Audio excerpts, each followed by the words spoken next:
So, you want to save the world with clean energy? Make money doing it? Confused about the economic and technical realities of residential and commercial solar, batteries, heat pumps, EVs? Want the real-world scoop on new energy technologies, not manufacturer hype? Then tune in to the Weekly Energy Show, hosted by Barry Cinnamon. Insights from Barry's 40-plus years in the solar and energy industry will help you understand the future ways we'll generate and consume energy. And now, here's Barry.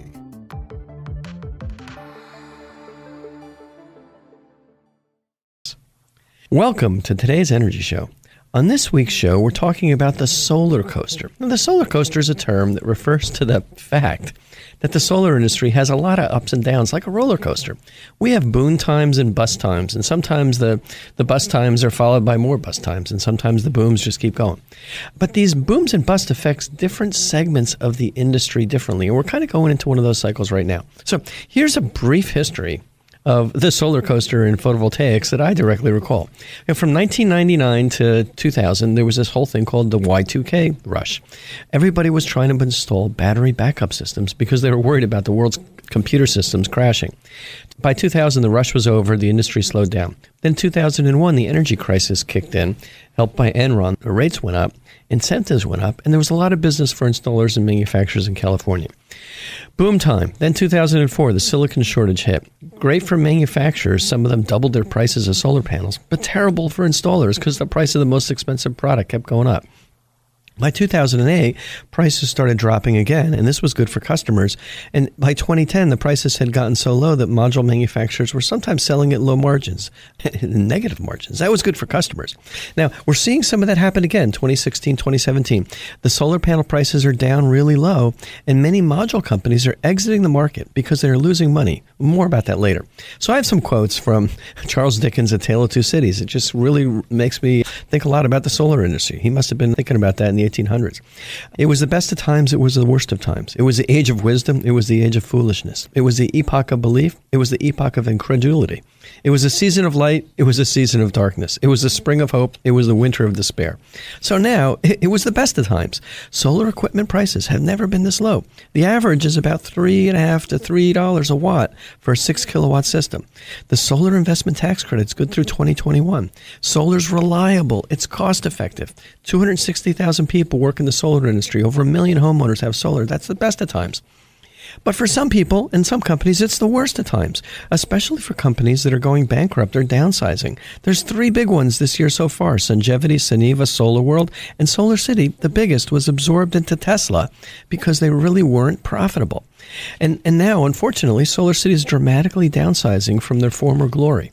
So, it's the worst of times for some companies. Now, it was the age of wisdom. People got into the solar industry over the last 20 years to solve these huge environmental and energy problems. Lots and lots of smart people. Lots of great technology was developed. The U.S. has got a lot of patents around solar. And many, many terrific companies were started. Literally thousands of companies in all segments of the industry. Technology, installations, everywhere. There's worldwide enthusiasm for the potential of clean solar energy to revolutionize our energy source and improve the global climate situation. But then it was the age of foolishness. Oh no, let's get specific about some of this foolishness. It's mostly financial foolishness. Companies get equity or debt investors to help them get started. That's the typical way companies get going. Traditional plan is to use this investment money to get to a profitable stage of the business. Now, sometimes it takes a little longer than expected to be profitable. So it's good to have patient investors. But investors have limited patience. And if losses continue, they'll pull the plug. So we watched this first wave of foolishness, billions of dollars from 2004 to 2009, as investors put billions and billions of dollars, I sound like Carl Sagan, into new solar cell companies that could make solar cells cheaply. Great idea. Cheap solar cells, cheap solar panels. But these investments ignored the fact, which was obvious to many of the people who really rolled up their sleeves and were in the solar industry, not outsiders, that the reason why solar cells were expensive was that silicon was expensive. I mean, I watched the price of solar cells double from 2003 to 2006 simply because, and the only reason, volume was going up, simply because the silicon got more expensive. And the reason why the silicon was expensive was because of a spike in demand for crystalline silicon panels.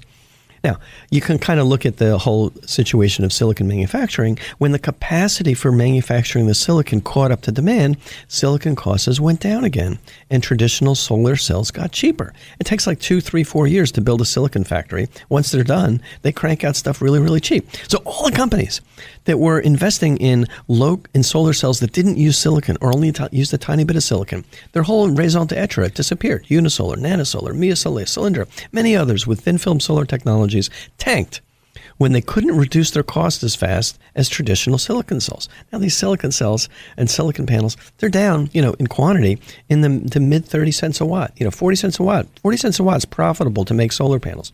And a lot of these other companies that had alternatives couldn't compete. Second wave of foolishness. It's a little more subtle. The solar cells and the panels are a commodity. I mean, the electricity they produce is a commodity. I can't tell the difference between a kilowatt hour that's produced by the highest efficiency, coolest looking panel from SunPower from a panel from Solar World, which makes great panels, but these guys went bankrupt last week. The kilowatt hours are the same, and the Solar World panels are still just as good. You can't tell the difference. So they're a commodity. And over the last few years, the solar panel prices have continued to decline. There's lots of production in Asia, and a lot of this production is really good. They're making good equipment there. Just to put this in perspective, in 2004, I was paying about $2.60 a watt for panels. But by 2005, the price went up to $3.75 a watt.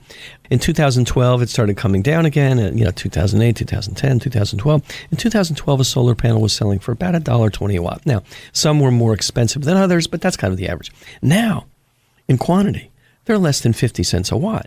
So I'm hearing about prices for huge utility scale projects, maybe not the highest efficiency stuff, but in the mid 30 cents a watt. So my understanding is that these really low solar panel prices are very close to the manufacturing cost, or in some cases, below the cost of manufacturing. So as a result, solar panel companies have very low gross margins. And when gross margins get low, there's not enough profits in the company to cover the overhead and the borrowing costs. So what happens? These companies lose money for a few quarters. They keep losing money. When money runs out and they can't pay their bills, they go bankrupt or they have to sell. So the real foolishness is expecting that solar panels are not commodities, and the real foolishness is expecting that by continuing to sell at really, really low prices, we can build a sustainable business. And it's kind of crazy to expect that your peers are going to also kind of behave rationally. So it's just a very dangerous place to be right now. So what do these solar panel manufacturing bankruptcies mean? I mean, it's kind of scary to anybody who's buying panels, installing panels, and manufacturing side. Well, it doesn't mean a hell of a lot, because the most important thing to remember is the solar panels are still good. These panels are extremely reliable. They're going to keep working for 25 years. And I just have a lot of personal experience with solar panels from companies that aren't around anymore, because I was installing things in 2001. Many of the systems that I installed, from Astro Power, Evergreen, BP Solar, Shell and Siemens, Sharp, Kyocera, Suntech, I do maintenance on them. I do maintenance on systems that other companies installed that aren't around anymore. And guess what? The panels are still good. I can't recall, there's very, very few cases where there was a situation where there was an actual defect in the solar panels and the panels weren't good. It's generally not going to be a consumer problem, and it's only a problem for the manufacturers if they're going bankrupt, obviously. But if you're a consumer, and if you're thinking about buying solar panels, look for a quality manufacturer that makes a good product. And you know what? I mentioned a lot of these companies, Kyocera, Sharp, Siemens, Suntech. They made some of the highest quality panels that I've ever seen, and almost without exception, these panels are all working really, really well. So don't panic. Don't worry if the panels that you have on your house are from one of these companies that are gone, because I'm sure they're still working. But for installers, the installers that are still, installing systems, it's a big problem when their main supplier goes out of business. Because when a company is no longer in business, even though their product is good, you don't have warranty coverage. And that makes installers nervous, and it makes customers nervous, because the company that's backing up the warranty, the company that's providing the warranty, it's gone. So, think about a car that you might buy from a manufacturer that's out of business. It might have a 100,000-mile warranty on it, like solar panels have a 25-year warranty. Well, if the car company is gone, that warranty is no good. If the solar panel company goes bankrupt, there's nobody really around that's going to back that warranty up if there's a problem. Now, once again, it's not a problem for consumers, because there's almost never, ever a problem with the panel. But it's a big problem for installers because they provide a pass-through warranty, and the installers are reluctant, understandably reluctant, to offer a personal warranty for themselves from a bankrupt company unless there's a backup to that warranty. So the reality is right now, installers in the U.S. are scrambling to find alternatives to SolarWorld. I mean, SolarWorld's a German company. They have SolarWorld America offices in the U.S. They make great products. They're reliable. Their responsibility as far as fixing problems has been great. They recently had an issue with their connectors, and I got a letter actually this week from SolarWorld saying, don't worry, there's a little glitch with the connectors. Not a problem at all, just a heads up. Very responsible. The panels are still good. But there's a lot of uncertainty about whether or not there's a warranty backup for those SolarWorld panels, and that's a concern. Okay, now let's pick up with some more excerpts from Charles Dickens' A Tale of Two Cities as it relates to the solar industry. It was the epoch of belief, and we believed that bigger is better in solar. Well, when it comes to the installation business, bigger is definitely not better. Now, there was a belief among many investors and among many solar companies that the residential installation business could grow nationwide. And I was one of the first big believers of that. I built my company, Akina Solar and Westinghouse Solar. We were national. We had offices all over the place. Public investors were pouring money into our company so that we can get bigger and get scale and dominate the market. And guess what happened? The bigger we got, the more money we lost. Residential construction, residential solar doesn't really scale that well on a national basis. What ends up happening is the bigger installers, because they have more overhead, more offices, more layers of management, more reporting requirements, they have to sell at a higher price. Now, there was a recent study done by NREL, the National Renewable Energy Lab, that the quotes from large installers are typically 10% higher than small installers. So if you get a small installer that's quoting at $3 a watt, the larger installers are going to quote at $3.30 a watt. And my experience is the gap is even bigger than that because a lot of the big installers won't quote at all on a tricky roof. They run away from barrel tile roofs. They run away from ground mounts. They run away from shake roofs. So if you have a tricky situation, if you want something special, you're not going to get it from a big guy. The little guy will help. So what's happening with the residential solar industry in this epoch of belief that bigger is better, but it's not true? Well, what's happening is the small local installers are dominating again. We went through about 5 years where the large installers got bigger and bigger, and at one point I think amounted to over 60 or 70% of the business. Companies like NRG, Varengo, Solar City, Sungevity, Sunrun, Vivint, they do good work. But most of these companies are gone. Although they installed good equipment, they backed up the systems, their costs might have been high. It might have taken them a long time to put the installations in, but they just weren't running a sustainable business. They couldn't sell at a price that was competitive with local installers, and the price that they were selling at, even though it was higher, they were losing money hand over fist. And I had that exact experience. So what these companies are doing, and I mentioned a few, NRG, Varengo, Solar City, Sungevity, they're gone. The Solar City sold out to Tesla. The others are pretty much shut down. And then lots and lots of large, medium, and regional installers also tanked. They got too big and they really just couldn't manage the cash flow. And as I said, I had the same experience with Akina and Westinghouse, and now I'm much happier and more profitable running a small local installation company in San Jose. Now, my revenues aren't that high. My total profits aren't that high. But you know what? It's a nice, sustainable business. You look around for anything you want to put into your house, whether it's roofing or plumbing or you need some carpentry work or put a deck in. It's the small local guys that are going to give you the best service and the best price, and they're going to be around to back it up. Okay, back to Tale of Two Cities. It was the epoch of incredulity. Well, what I find most incredulous is the belief that coal and nuclear have a future. It just blows my mind. Yes, we needed these technologies in the past. Heck, we built the Industrial Revolution on coal. And last few decades, we got a lot of power from nuclear. I mean, heck, over the last 50 years, a lot of our energy was from nuclear. But these technologies are no more useful right now than buggy whips. They just aren't efficient, aren't cost effective. What's incredulous to me is that there are still serious people, they call themselves scientists and engineers, that are talking about clean coal or even cars that are powered by fuel cells. Now, I've done podcasts on these subjects.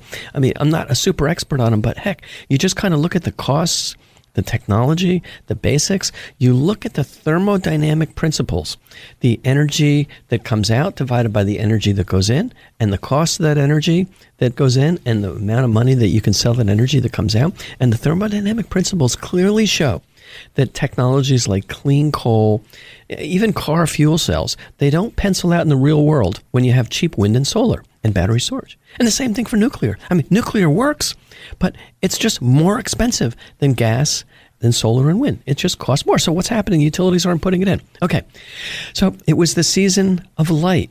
Now, we had about 10 years of really positive, bright lights shining on the solar industry from about 2007 to 2017. I mean, you think back, President Bush signed the original solar investment tax credit. He's a Republican. He signed the ITC and uncapped it for residential solar, 30% total cost of the system.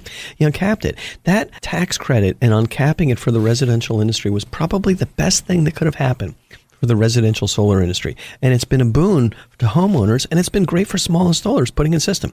Then, in 2015, SEIA and a lot of other organizations worked really hard to extend that tax credit until the end of 2021. So that was great. It tapers down in 2020 and 2021 a little bit, but it doesn't go to zero until 2022. So that's been great. We got 4 more years to go.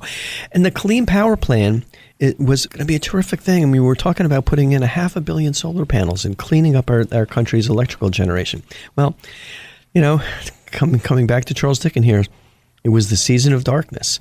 We have a less solar-friendly administration in Washington, D.C. Now, they still may be okay, and I'm an optimist. Otherwise, I wouldn't be in the solar industry. Heck. But, what's happening in terms of their actions, canceling the Clean Power Plan, overturning environmental and clean energy regulations, really pushing the heck out of fossil fuel generation, which isn't going to be good for the environment and also, isn't necessarily going to be good for clean alternatives like wind and solar.